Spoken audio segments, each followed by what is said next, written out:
More chaos in the courtroom. Last week, we took a look at the raw emotion boiling over inside courthouses across the country. Often distraught families erupting in rage, lunging at the accused standing trial just a few feet away.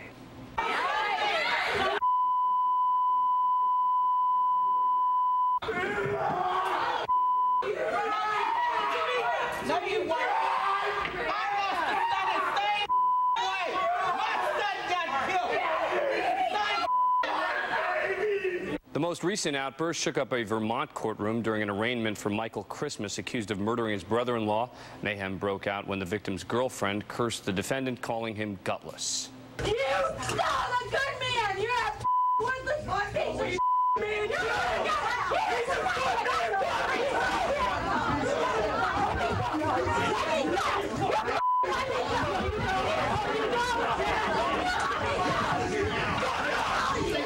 Before we take a look at more of what seems to be becoming a sort of a trend, let's check in with Judge Alex Ferrer, host of Judge Alex, and Mark Klass, who was involved in a courtroom scuffle with his daughter Polly's murderer, Richard Allen Davis.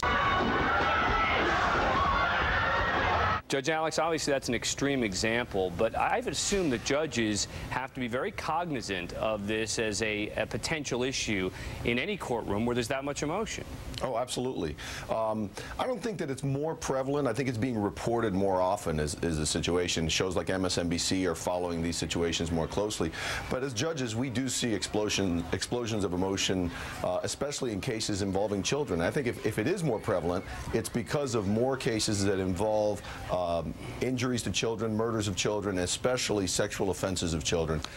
Those just breed such high emotion, and as a judge, you have to be aware of that and make sure you have adequate security in the courtroom. Here's another example. This is just what you're talking about, a family just losing it. This is with regard to the murder of a 1-year-old.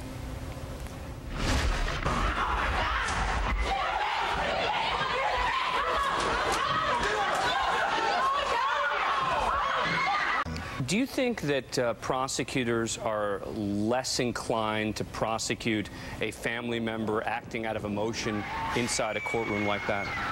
I think absolutely they're less inclined. It depends on the circumstances. You have to take it on a case-by-case basis. Defendants usually are not stupid enough to attack somebody in the courtroom before they're sentencing. It usually happens from victims' families, and all of us can relate to a victim or the family of a victim who just cannot contain themselves. You know, looking at Mr. Klass's case, I can certainly sympathize with him. I can understand the reaction he had given the fact that that worthless defendant was obviously taunting him, but I can also understand the judge's position, because the judge wants to make sure that that gentleman does not get a second trial because of any mistake in the case. So he's going to remove Mr. Klass, even though it just doesn't seem fair, because he wants to make sure there's not an appellate issue. Removing is one thing, and prosecuting is another thing. Here's a case where, just what you're talking about, where a judge was speaking to the defendant, and the victim's family runs in, again, from behind the defendant. Now I want to get a sense from you if you think that this is the sort of case where they should prosecute.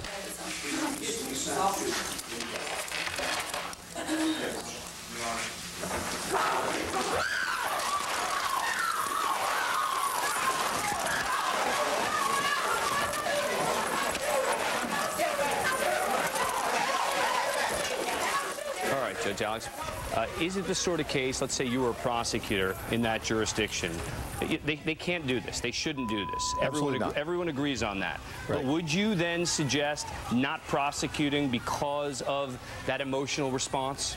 Well, should they prosecute? Yes, they should prosecute, because, you know, the courts are set up to resolve these types of situations, and you can't have vigilantism on the street. You definitely cannot condone it in the courtroom. And when you start condoning it, then it becomes a runaway train.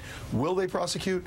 That's a different story, because most prosecutors realize that getting a jury conviction on a case like this, especially if it's a murderer, a child rapist, most juries are going to walk the family members who assault the defendant. Yeah. So most of the time, they'll make a decision not to prosecute because they don't feel they can get a conviction, not because it wasn't a crime and not because it shouldn't be happening. Mark, what do you make of that? You think they should prosecute?